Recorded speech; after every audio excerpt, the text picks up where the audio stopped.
इस सदी का महानायक, ये वर्ड सुनकर आपके दिमाग में एक ही शख्स आ रहा होगा, अमिताभ बच्चन। एक ऐसा इंसान जिसने इंडियन सिनेमा को पूरी तरीके से बदल के रख दिया, और एक ऐसा इंसान जिसका हर कोई इज्जत करता है, चाहे वो देश के पीएम हो या फिर इंडिया का कोई भी नागरिक या फिर कोई सी भी इंडस्ट्री का एक्टर। हर कोई अमिताभ बच्चन की बहुत इज्जत करता है। मगर बच्चन साहब की जिंदगी में एक ऐसा दौर भी आया था जब उनके घर के बाहर सिर्फ प्यार देने वाले नहीं बल्कि गाली देने वाले लोगों की भीड़ जमा हो गई थी। आए दिन उनके घर के बाहर कोई ना कोई हंगामे करता रहता, कोई ना कोई ऐसी करतूत करता जिससे मतलब आपका दिमाग हिल जाए। लेकिन सवाल यही आता है कि आखिर ऐसा क्या करा था अमिताभ बच्चन ने जो कि उनकी लार्जर देन लाइफ इमेज थी उसकी ऐसी दुर्दशा हो गई। एक टाइम जिस अमिताभ बच्चन के पास डायरेक्टर्स की लाइन लगी पड़ी रहती थी, हमेशा टेबल पे 10-20 स्क्रिप्ट्स ऐसे ही पड़ी रहती थी जो कि हर कोई उनके पास आके बोलता था कि प्लीज हमारी फिल्मों में काम कर लो।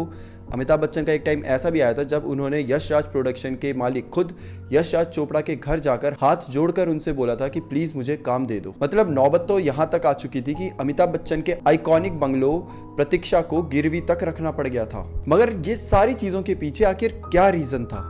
रीजन सिर्फ एक था, अमिताभ बच्चन की ABCL यानी कि अमिताभ बच्चन कॉर्पोरेशन लिमिटेड। तो आओ इस पूरी कहानी को शुरू से पढ़ते हैं। Let's take a look at the rise, fall and comeback of one of the greatest actor of Indian cinema, the Amitabh Bachchan. साल 1969 में आई मृणाल सोनी की national award winning movie Bhuvan Shome में एज अ वॉइस नरेटर काम करने से शुरू हुई अमिताभ बच्चन की इस जर्नी ने अपने करियर की शुरुआती दिनों में काफी स्ट्रगल का सामना किया। आने वाले 4 सालों तक उनकी काफ़ी मूवीज़ फ्लॉप भी रही। हालांकि 1971 में आती है आनंद मूवी जो कि बहुत बड़ी हिट रहती है, लेकिन इसमें जो मेन कैरेक्टर थे वो थे राकेश खन्ना और अमिताभ बच्चन उनके सपोर्टिंग रोल में थे। फिर एक मूवी आती है 1972 में जिसका नाम होता है बॉम्बे टू गोवा, जो कि ठीक ठाक ही चलती है। मगर फिर आता है साल 1973, ये एक ऐसा साल जिसने अमिताभ बच्चन की पूरी जिंदगी बदल के रख दी। अभी तक अमिताभ बच्चन 31 साल के हो चुके थे और उनको इंडस्ट्री में एक फेल्ड एक्टर की तरह देखा जा रहा था। इंडस्ट्री के one of the finest writer Salim Khan ने जंजीर जो कि 1973 में आई थी उसकी स्टोरी, स्क्रीन प्ले और स्क्रिप्ट राइटिंग का काम शुरू किया और लीड रोल के लिए एक एंग्री यंग मैन चाहिए था। और ये एंग्री यंग मैन का जो रोल था उसके लिए एक्टर ढूंढना बहुत मुश्किल हो रहा था, और ये इसलिए हो रहा था क्योंकि उन दिनों रोमांटिक फिल्म्स एकदम अपनी पीक पर थी, वो डोमिनेट करती थी।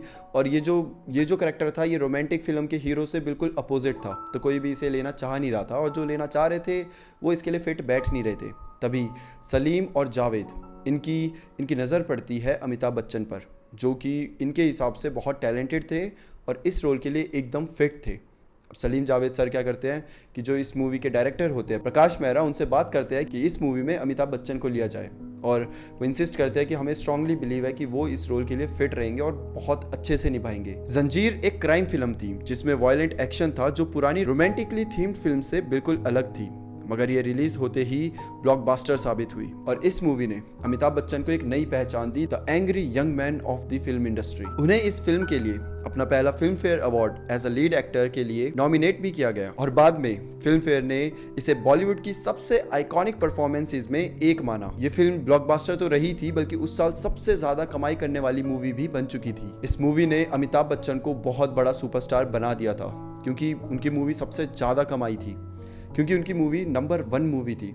और सिर्फ अमिताभ बच्चन नहीं बल्कि सलीम जावेद के साथ अमिताभ बच्चन के रिलेशन को भी बहुत स्ट्रॉन्ग कर लिया था। इनफैक्ट सलीम जावेद जी ने अपने आने वाली मूवीज में भी अमिताभ बच्चन को ही कास्ट कर लिया था। 1975 में बच्चन साहब ने काफ़ी अलग अलग जॉनरा में भी ट्राई करा था, जैसे कि कॉमेडी में चुपके चुपके, क्राइम ड्रामा में फरार और रोमांटिक ड्रामा में मिली। ये वो साल था जब उन्होंने 2 ऐसी फिल्मों में काम करा था जो इंडियन सिनेमा की आइकॉनिक मूवीज मानी जाती है, और ये दोनों मूवी लिखी गई थी सलीम जावेद सर की साइड से। और अमिताभ बच्चन को कास्ट करने के लिए सलीम जावेद एकदम लड़ चुके थे कि मतलब यही चाहिए, अपने को यही चाहिए। और जब अमिताभ बच्चन को कास्ट करा, मूवी सुपर हिट रही। पहली फिल्म थी दीवार, जिसने लोगों को पागल कर दिया था। इनफैक्ट हिंदुस्तान टाइम्स ने तो 25 मस्ट सी मूवीज में भी दीवार का नाम डाल दिया था। तुम लोग मुझे ढूंढ रहे हो और मैं तुम्हारा यहाँ इंतजार कर रहा हूँ, ये बात है। और अमिताभ बच्चन को उस साल के बेस्ट एक्टर के लिए नॉमिनेट करा गया था। और जो दूसरी मूवी थी वो थी शोले।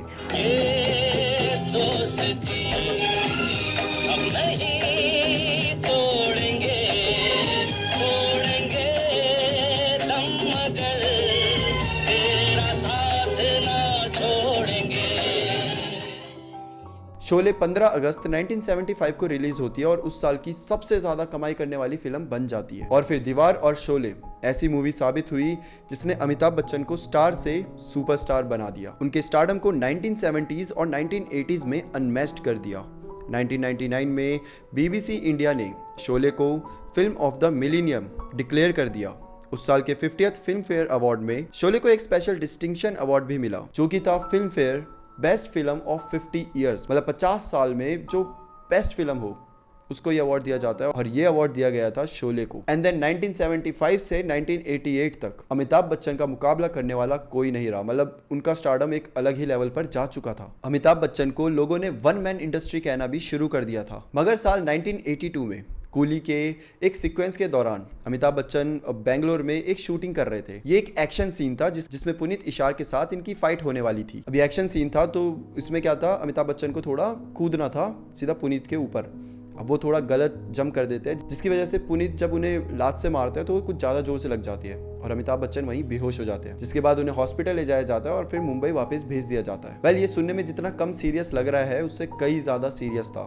अभी तो ऐसा लग रहा है कि सिर्फ एक लात मारी और बस लात मारने से क्या ही होगा, लेकिन अमिताभ बच्चन के लोअर एब्डोमेन से काफ़ी खून बह रहा था। मामला इतना सीरियस था कि डॉक्टर्स ने तो अमिताभ बच्चन को क्लिनिकली डेड भी डिक्लेयर कर दिया था, लेकिन बाद में डॉक्टर्स ने उन्हें एड्रेनलिन इंजेक्शन देकर रिवाइव करा। हॉस्पिटल में उनकी हेल्थ को लेकर फैंस ने अपने खून से लेटर लिखे थे और बड़े से बड़े एक्टर्स, पॉलिटिशियंस, सारे लोग उनकी रिकवरी के लिए दुआ कर रहे थे। अमिताभ बच्चन ने आखिरकार रिकवरी कर ली, मतलब कि वो ऐसा कह सकते हैं कि मौत को चकमा देकर वापस से आ गए, और उन्होंने अपनी कूली की जो शूटिंग थी वो भी कंप्लीट करी। कूली की शूटिंग कंप्लीट करने के बाद साल 1984 से 87 तक उन्होंने मूवी से ब्रेक ले ली और अपना हाथ पॉलिटिक्स में आजमाया, जिसमें वो प्रयागराज में कांग्रेस की पार्टी से खड़े होते हैं, इलेक्शन भी लड़ते हैं और जीत भी जाते हैं। लेकिन ये जो उनका मूव था ये काफ़ी गलत साबित हुआ, क्योंकि इस वक्त उनका नाम आ जाता है बोफोर्स स्कैम में, जिसकी वजह से उनकी जो इमेज थी उसको काफ़ी ज़्यादा नुकसान होता है। और इसके बाद उन्होंने 1987 में पॉलिटिक्स को हमेशा के लिए गुड बाय कह दिया और फिर 1988 में अमिताभ बच्चन करते हैं कमबैक। लेकिन ये कमबैक वैसा नहीं था जैसा सबने सोचा था, क्योंकि अब इंडस्ट्री बहुत बदल चुकी थी। इन 3-4 सालों में अमिताभ बच्चन की वो वन मैन इंडस्ट्री वाला जो इमेज थी ना, वो काफ़ी हद तक फेड हो चुकी थी। अब इंडस्ट्री में कई नए लोग आ चुके थे जिन्होंने सुपर हिट मूवीज़ दे दी थी, और वहीं पर अमिताभ बच्चन की जो एज थी वो काफ़ी बढ़ रही थी, जिसका मतलब है कि अब वो एंग्री यंग मैन वाले रोल में उतने ज़्यादा अच्छे नहीं लगेंगे, और इस वजह से अमिताभ बच्चन की एक के बाद एक मूवीज़ फ्लॉप होने लगी। इस दौरान उन्होंने केसी बोकादिया की क्राइम ड्रामा फिल्म आज का अर्जुन जो कि 1990 में थी, और मुकुल आनंद की मसाला फिल्म हम जो कि 1991 में आई, ये मूवीज़ थोड़ी हिट रही, लेकिन मतलब फ्लॉप के बीच में 2 मूवी हिट रही, और वो भी बहुत ज़्यादा हिट नहीं, मतलब थोड़ा बहुत ठीक ठाक। उसके बाद वापस से फ्लॉप मूवीज का सिलसिला जारी रहा। उनके बॉक्स ऑफिस फेलियर्स का सिलसिला जैसे कि अजूबा, इंद्रजीत और अकालिया जैसी मूवीज के साथ और ज्यादा बढ़ने लगा। अब अमिताभ बच्चन भी काफी ज्यादा सोचने लगे थे कि आखिर ऐसा क्या हो रहा है कि उनकी इतनी बड़ी इमेज जो थी, जो कि मूवी को अगर छू भी ले तो सुपर हिट हो जाती थी, वो अचानक से फ्लॉप होने लग रही है। मतलब उन्हें खुद को भी डाउट्स आने लगे थे। मगर फिर 1990 में आती है अग्निपथ, जिसमें अमिताभ बच्चन एक माफिया डॉन का रोल निभाते हैं, जो कि अच्छी खासी हिट भी जाती है। लेकिन फिर 1992 में एक और मूवी आती है खुदा गवाह, जो कि उतनी अच्छी जाती नहीं है, और फिर अमिताभ बच्चन बॉलीवुड से सेमी रिटायरमेंट का ऐलान कर देते हैं। जिसके बाद इंसानियत एक मूवी थी जो आई थी 1994 में, और उसके बाद 5 साल तक अमिताभ बच्चन कोई मूवी नहीं निकालते। कहीं ना कहीं उन्हें भी लगने लगा था कि अब उनमें वो बात नहीं है, अब लोगों को शायद कोई और सुपरस्टार पसंद आ गया है, और शायद वो अमिताभ बच्चन को भूल चुके हैं। और इसीलिए अमिताभ बच्चन कहीं ना कहीं डिसाइड करते हैं कि अब मैं एक्टर नहीं बल्कि प्रोड्यूसर बनूंगा। और साल 1995 में अमिताभ बच्चन अपनी खुद की एक कंपनी खड़ी कर देते हैं, जिसका नाम होता है ABCL, Amitabh Bachchan corporation limited. Film production, distribution, event management, talent management और टेलीविजन मार्केटिंग का एक कॉर्पोरेट कल्चर इंडिया में लाना, ये वैसे तो उस वक्त के हिसाब से काफी नया आइडिया था, लेकिन अमिताभ बच्चन ने अपनी टीम के साथ मिलकर अपने इस प्रोजेक्ट को सक्सेसफुल करने के लिए दिन रात एक कर दिए। कंपनी ने संजीव गुप्ता को CEO बनाया, जो हिंदुस्तान लीवर लिमिटेड से हायर किए गए थे। उन्होंने आइकॉनिक सिटकॉम देख भाई देख प्रोड्यूस किया था, जो काफी बड़ी हिट साबित हुई थी। इस सीरियल ने देखते ही देखते इंडियन हाउस होल्ड्स में अपनी अलग जगह बना ली थी। लोग इस सीरियल के कैरेक्टर्स को काफी पसंद करने लगे थे। फिर साल 1995 में आए मनी रत्नम की फिल्म बॉम्बे के हिंदी राइट्स भी खरीद लिए थे, जो उनके लिए काफी फायदेमंद साबित हुए। वो फिल्म इस साल की top 10 highest grossing Hindi film में से एक बन चुकी थी, और देखते ही देखते इस मूवी ने 14 करोड़ का आंकड़ा पार कर लिया था, वो भी सिर्फ हिंदी सिनेमा में। और इस सक्सेस से कंपनी का काफी कॉन्फिडेंस बूस्ट हुआ था। इस इनिशियल सक्सेस ने कंपनी को काफी बड़ी उड़ान दी और अमिताभ बच्चन को भी लगने लगा कि उन्होंने काफी सही डिसीजन लिया ये कंपनी खोलकर, जिसकी वजह से उन्होंने अपने मैनेजमेंट प्रोफेशनल्स को फ्री हैंड दे दिया ताकि वो कंपनी को और आगे ले जा सके। साल 1994 में बनी कंपनी ABCL ने शुरुआत में ही काफी बड़े धमाके के साथ एंट्री करी थी। अपने पहले ही साल में कंपनी ने ₹15 करोड़ का प्रॉफिट कमाया था, जिसके बाद अमिताभ बच्चन ने महज 6 साल में कंपनी को 1000 करोड़ की वैल्यूएशन तक ले जाने का सपना देख लिया और फिर दिन रात एक करके वो और उनकी टीम लग पड़े इस सपने को साकार करने में। लेकिन कंपनी को तेज ग्रोथ के लिए ह्यूज कैश फ्लोज की जरूरत थी और इसके लिए उन्होंने बैंक से लोन लेना शुरू कर दिया और बैंक भी उनको आराम से दे देते थे क्योंकि उन्हें बच्चन पर भरोसा था। और फिर कंपनी ने एक के बाद एक कई सारी मूवीज प्रोड्यूस करना शुरू करी और कई सारी ऐसी साउथ की मूवी उठाई जिन्हें डब कर उनके राइट्स लेकर रिलीज करना शुरू कर दिया। साल 1996 तक कंपनी ने गुलाबी और तेरे मेरे सपने जैसी हिट मूवीज दे दी थी। और फिर 1996 में मिस वर्ल्ड इंडिया की कोई कंपनी ढूंढ रही थी अपनी उस साल की ब्यूटी पेजेंट करवाने के लिए। तभी उनकी नज़र ABCL पर पड़ी और दोनों के बीच काफ़ी दिनों तक मीटिंग्स के बाद ABCL ने मिस वर्ल्ड 1996 ब्यूटी पेजेंट को इंडिया में अपने बैनर के अंडर ऑर्गेनाइज करने का डिसीजन लिया।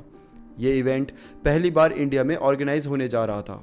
इस इवेंट से पहले 2 इंडियन ब्यूटीज सुष्मिता सेन और ऐश्वर्या राय ने ग्लोबल स्टेज पर इंडिया के नाम को रोशन कर लिया था। तो अब कंपनी को लगने लगा कि हम बहुत अच्छी मूवीज ऑलरेडी दे रहे हैं, तो क्यों ना हम और भी चीज़ें ट्राई करें जिससे कंपनी को और ज़्यादा ग्रोथ मिले, जैसे कि मिस वर्ल्ड जैसे वर्ल्ड फेमस शो को ऑर्गेनाइज कराना। और इसी सोच के साथ ABCL ने मिस वर्ल्ड को बेंगलोर में ऑर्गेनाइज करने का फैसला किया। बेंगलोर को चूज किया गया था क्योंकि ये सिटी ईस्ट और वेस्ट कल्चर का अच्छा मिक्स थी, लेकिन वक्त कम था और रिसोर्सेज ज़्यादा नहीं थे। फिर भी ABCL ने अपने पूरे रिसोर्सेज लगा के इवेंट को सक्सेसफुल बनाने की पूरी कोशिश करी। शुरुआत में इस पूरे इवेंट का जो बजट था वो $2 मिलियन का था, लेकिन धीरे धीरे जैसे इवेंट ऑर्गेनाइज होता गया बजट बढ़ता गया और एट दी एंड जो बजट था वो $5 मिलियन तक चला गया था। लेकिन फिर भी ABCL ने ये सब इन्वेस्ट कर लिया, ये सोचकर कि एक बार इवेंट पूरा ऑर्गेनाइज हो जाएगा तो स्पॉन्सर्स मिल जाएंगे और वो पैसा दे देंगे और फायदा ही होगा। लेकिन मामला पूरा उल्टा पड़ गया। इस पूरे इवेंट को लेकर पूरे देश में प्रोटेस्ट होना शुरू हो गए। जो फेमिनिस्ट थी उनका कहना था कि औरतों का यूज़ करा जा रहा है अपने अपने प्रोडक्ट्स को बेचने के लिए, अपने अपने इवेंट्स को ऑर्गेनाइज करने के लिए। और कुछ लोग थे वो कह रहे थे कि इस टाइप के इवेंट्स हमारे कल्चर के खिलाफ है। इतने सारे ड्रामा होने के बाद भी इवेंट होता है, लेकिन इस इवेंट ने ABCL की इमेज और फाइनेंशियल कंडीशन को हिलाकर रख दिया। इस इवेंट में जितना भी पैसा लगा था उस पूरे खर्चे को अमिताभ बच्चन को अपने जेब से देना पड़ा, जो कि उस समय पर बहुत ज्यादा था। अब मैनेजमेंट टीम ने रिस्क मिटिगेशन का प्रोसेस कंप्लीटली हटा दिया और ऐसे डिसीजन लिए जो ABCL के लिए काफी घातक साबित हुए। ABCL के अंडर कई फिल्म्स प्रोड्यूस हुई, जैसे साल 1996 में आई शास्त्र, तेरे में सपने, मगर वो सब फ्लॉप रही। फिर अमिताभ बच्चन ने डिसाइड किया कि इतने टाइम के ब्रेक के बाद आखिर उन्हें खुद कमबैक करना होगा और अपनी डूबती हुई इस कंपनी को बचाना होगा। साल 1997 में मृत्युदत्ता नाम की इस मूवी से अमिताभ बच्चन ने इंडस्ट्री में फिर से कमबैक करा और वो भी इसी कंपनी से प्रोड्यूस हुई थी। लेकिन फिर वही हुआ जिसका डर था। अमिताभ बच्चन की ये कमबैक वाली फिल्म बहुत बड़ी फ्लॉप मानी गई। लोगों ने अमिताभ बच्चन को देखना ऐसा लग रहा था बंद ही कर दिया है। इनफैक्ट ऐसा लग रहा था कि लोग मूव ऑन कर चुके हैं, अब वो देखना चाहते ही नहीं है। मगर फिर भी अमिताभ बच्चन ने हार नहीं मानी और कई सारी मूवीज प्रोड्यूस करी। साल 1998 में अमिताभ बच्चन 2 मूवीज प्रोड्यूस करते हैं, जिनमें से एक में वो खुद भी थे। एक थी मेजर साहब और दूसरी थी 7 रंग के सपने। मगर फिर से दोनों बॉक्स ऑफिस फेलियर साबित हुई। अमिताभ बच्चन ने एक के बाद एक कई बार हाथ पैर मारे ताकि उनकी डूबती हुई कंपनी किसी भी तरह बच सके। मगर साल 1999 तक एक के बाद एक गलत मूव्स के कारण ABCL बैंकरप्सी के कगार पर आकर खड़ी हो चुकी थी। कंपनी ने करोड़ों का नुकसान उठाया और उस साल पर कंपनी का डेब्ट 90 करोड़ तक आ चुका था, जबकि उस समय पर कंपनी की नेटवर्थ सिर्फ 60 करोड़ थी। और ये सब हो रहा था इकोनॉमिक ग्रोथ के दौरान, जब इंडिया बहुत तेजी से ग्रो कर रहा था। लेकिन ABCL के लिए ये एक नाइटमेयर साबित हुआ। अमिताभ बच्चन ने कई इंटरव्यूज़ में ये बताया है कि उनके क्रेडिटर्स उनके घर तक पहुंच रहे थे अपना पैसा वापस लेने के लिए। मतलब एक वक्त तो ऐसा भी आ गया था जहां पर उनका लेनदार उनके घर के सामने खड़ा होता, मतलब कोई ना कोई लेनदार खड़ा होता और चिल्ला कर अमिताभ बच्चन से अपने पैसे मांग रहा होता। अमिताभ बच्चन जिसको सब इतनी इज्जत से देखते थे, एक वक्त ऐसा आ गया जब उनके पीठ पीछे कई लोग उनका मजाक उड़ाया करते थे। वो वक्त कितना बुरा था इसका आइडिया आप इससे भी लगा सकते हो कि अमिताभ बच्चन का आइकॉनिक बंगला प्रतीक्षा सीज होने के कगार पर आके खड़ा हो गया था। कैनरा बैंक बैंक ने मुंबई हाई कोर्ट से परमिशन ली ताकि वो प्रतीक्षा को अटैच कर सके, ताकि ABCL से अपने 22 करोड़ का रिकवरी कर सकें जो उन्होंने कंपनी को 1996 में दिया था। ABCL को अपने क्रेडिटर से बचाने के लिए bureau of industrial and financial reconstruction BIFR के पास जाना पड़ा ताकि वो अपनी कंपनी को सिक कंपनी डिक्लेयर करवा सके और क्रेडिटर से इम्यूनिटी ले सके। अमिताभ बच्चन अपने करियर के सबसे अंधेरे वक्त में थे। उनकी रातों की नींद उड़ चुकी थी और उन्होंने खुद को कोसने का एक भी मौका नहीं छोड़ा कि आखिर इतने अच्छे खासे करियर से ब्रेक लेकर उन्होंने ये बिजनेस शुरू किया तो आखिर किया क्यों। अभिषेक बच्चन उस समय बॉस्टन यूनिवर्सिटी में पढ़ाई कर रहे थे, लेकिन अपने पापा को इस हालत में देखकर वो बॉस्टन को छोड़कर इंडिया आ जाते हैं ताकि किसी भी तरीके से अमिताभ बच्चन की हेल्प कर सके फाइनेंशियली और मेंटली। तभी एक रात की बात है जब अभिषेक बच्चन सोने जा ही रहे थे कि तभी अमिताभ बच्चन उन्हें कॉल कर अपने पास बुलाते हैं। अभिषेक बच्चन अमिताभ बच्चन से मिलने जाते हैं और अमिताभ बच्चन अभिषेक से कहते हैं कि बेटा सब कुछ उल्टा जा रहा है, कोई भी हमें सपोर्ट नहीं कर रहा और अब मुझे लगता है कि मुझे बैक टू बेसिस जाना चाहिए। मैं एक एक्टर हूँ और मुझे लगता है कि मुझे वापस एक्टिंग शुरू करनी चाहिए। तो अब तुम्हें और मुझे, हम दोनों को मिलकर अपने परिवार को इस डार्क फेज से बाहर निकालना पड़ेगा। जिसके बाद अभिषेक अपने कमरे में आ जाते हैं और अमिताभ बच्चन शावर लेने के लिए चले जाते हैं। सुबह 5:30 बजे अमिताभ बच्चन जिम जाते हैं और वहीं से चलकर अपने पुराने दोस्त यश चोपड़ा से मिलने जाते हैं। अमिताभ बच्चन यश चोपड़ा को बोलते हैं कि भाई मेरे पास अब कोई काम नहीं है, कोई मुझे मूवीज़ नहीं देना चाहता, मैं खुद जो मूवीज़ प्रोड्यूस कर रहा हूँ वो फ्लॉप हो जा रही है, मेरे पास अब कोई भी काम नहीं है, पैसे कमाने का कोई जरिया नहीं है, मैं बस तुमसे मदद मांगने आया हूँ, मुझे प्लीज़ कोई काम दे दो। यश चोपड़ा, जिसके अमिताभ बच्चन इतने अच्छे दोस्त थे और एक लेजेंडरी एक्टर, उसको अपने सामने हाथ जोड़कर काम मांगता हुआ देख यश चोपड़ा भी हक्के बक्के रह गए और वो तुरंत अमिताभ को कहते हैं कि बिल्कुल तुम टेंशन मत लो, मैं कुछ करता हूँ। और उसी शाम यश चोपड़ा अपने बेटे आदित्य को अमिताभ बच्चन के घर भेजते हैं एक स्क्रिप्ट लेकर, एक मूवी की स्क्रिप्ट लेकर। और वो पता है मूवी कौन सी थी? वो थी मोहब्बतें। जी हाँ, वही आइकॉनिक मूवी जिसका डायलॉग परंपरा, प्रतिष्ठा, अनुशासन, ये इस गुरुकुल के 3 स्तंभ हैं। इस मूवी में अमिताभ बच्चन का रोल पहले बोमन ईरानी करने वाले थे, मगर अपने दोस्त को इतनी बुरी सिचुएशन में देख यश जी ने बोमन ईरानी से ये रोल लेकर अमिताभ बच्चन को दे दिया, जो उनके लाइफ का टर्निंग पॉइंट साबित हुआ। ये मूवी आते ही सुपर हिट हो जाती है और लोगों को अमिताभ बच्चन का ये रोल काफ़ी पसंद आता है। एक एंग्री यंग मैन से सीधा, जिसमें ये एक फादर का रोल निभा रहे थे और वो भी एक स्ट्रिक्ट फादर का, ये रोल लोगों को बहुत पसंद आया। वेल, मूवी हिट हो गई, अमिताभ बच्चन को लोगों ने पसंद किया, सब कुछ सही था, लेकिन जो दूसरी साइड ये ABCL कंपनी का डेब्ट था, वो उस पर इस पूरे सक्सेस का कोई भी फर्क नहीं पड़ा। लेकिन जब दुनिया को लग रहा था कि अमिताभ का स्टारडम बिल्कुल ख़त्म हो चुका है, तब उन्होंने अपनी ज़िंदगी का टर्निंग पॉइंट लिया। उन्होंने छोटे पर्दे पे डेब्यू करने का सोचा और अपने करियर का एक लंबा सेकंड इनिंग शुरू करा। उस वक्त कोई भी बॉलीवुड सेलिब्रिटी टीवी शोज नहीं करता था, क्योंकि कहीं ना कहीं वो टीवी शोज उनके स्टैंडर्ड के नीचे माने जाते थे और एक बॉलीवुड सेलिब्रिटी का टीवी शोज करना उसके लिए अपमान से कम नहीं था। मगर इस थिंकिंग को अमिताभ बच्चन चेंज करने वाले थे। वो एक ऐसा वक्त था जिस वक्त ने अमिताभ बच्चन को एक बड़ा डिसीजन लेने पर मजबूर कर दिया। वो डिसीजन था आइकॉनिक टीवी शो कौन बनेगा करोड़पति को होस्ट करने का डिसीजन। ये शो का आइडिया नया था, मतलब इंडिया में नया था, और इस शो ने हिस्ट्री क्रिएट कर दी। ये show who wants to be millionaire से कॉपीड था, जिसमें आपसे सवाल पूछे जाएंगे और अगर आपने सबका सही जवाब दिया तो आपको 1 करोड़ रुपए मिलेंगे। ये शो इतना हिट रहा कि आज तक चलता आ रहा है। बिग बी ने इस शो को होस्ट करने का डिसीजन लिया और उनके इस डिसीजन ने उनकी और इंडियन टेलीविजन इंडस्ट्री दोनों की तकदीर बदल दी। इस शो की पॉपुलैरिटी की वजह से बिग बी एक बार फिर से हर इंडियन हाउस होल्ड तक पहुंच चुके थे। हर किसी की जुबान पर वापस से अमिताभ बच्चन का नाम गूंजने लगा था। इस एक शो ने उन्हें उनका खोया हुआ स्टारडम वापस दे दिया। इस शो के पर एपिसोड के लिए अमिताभ को 25 लाख रुपए मिला करते थे। पहले सीजन में टोटल 100 एपिसोड आए थे, जिसके लिए उनको 25 करोड़ रुपए मिले थे। उसके बाद उन्होंने अपने क्रेडिटर्स को इन 25 करोड़ से पे करना शुरू करा। फिर एक के बाद एक कई सारी हिट मूवीज दी और हर साल इस शो को होस्ट करा, जिससे उनके पास इतने पैसे आ गए कि क्रेडिटर्स को भी दे दिया, कैनरा बैंक को भी जो उनका डेब्ट था वो पे कर दिया और अपने बंगलो जो सीज होने वाला था उसको भी बचा लिया। धीरे धीरे चीजें बेटर होने लगी और अमिताभ बच्चन एक बार फिर से इंडस्ट्री का बहुत बड़ा नाम बन चुके थे। KBZ होस्ट करने के एक डिसीजन ने उनकी जिंदगी बदल कर रख दी। मतलब आप सोच सकते हो कि कभी कभी हमें खुद को लगता है ना कि यार हम ऐसा कैसे कर सकते हैं, तो बहुत छोटी चीज़ है, लेकिन वो एक डिसीज़न होता है जहाँ हम अपना ईगो, अपना खुद का जो हमने खुद को एक बड़ा इंसान बना के रखा है, उन सब चीज़ों को साइड कर दें और वो एक छोटी चीज़ कर लेना, तो कभी कभी हमारी ज़िंदगी बदल सकती है। और इस तरीके से अमिताभ बच्चन ने अपने डार्क फेज से अपने और खुद की फैमिली को निकाल दिया। एक ऐसा डार्क फेज था जो शायद कोई भी नहीं सोच सकता कि एक मल्टी मिलियनेयर आदमी जिसके पास इतना पैसा होगा, जिसके पास जिसको हर कोई जानता होगा, उसका इतना स्टारडम होगा, उसको भी कभी ऐसे फेज से गुजरना पड़े। हमें तो लगता है कि एक्टर्स की लाइफ बहुत इजी होती है, इतना सारा पैसा, इतना सारा स्टारडम, जो चाहे वो मिलता है, लेकिन कभी कभी ऐसी चीज़ें भी आ जाती हैं जिससे बाहर निकलने के लिए इतना सब करना पड़ता है। छोटे छोटे डिसीज़न लेने पड़ते हैं, छोटे डिसीज़न, बड़े डिसीज़न, सबको बहुत ध्यान से लेना पड़ता है।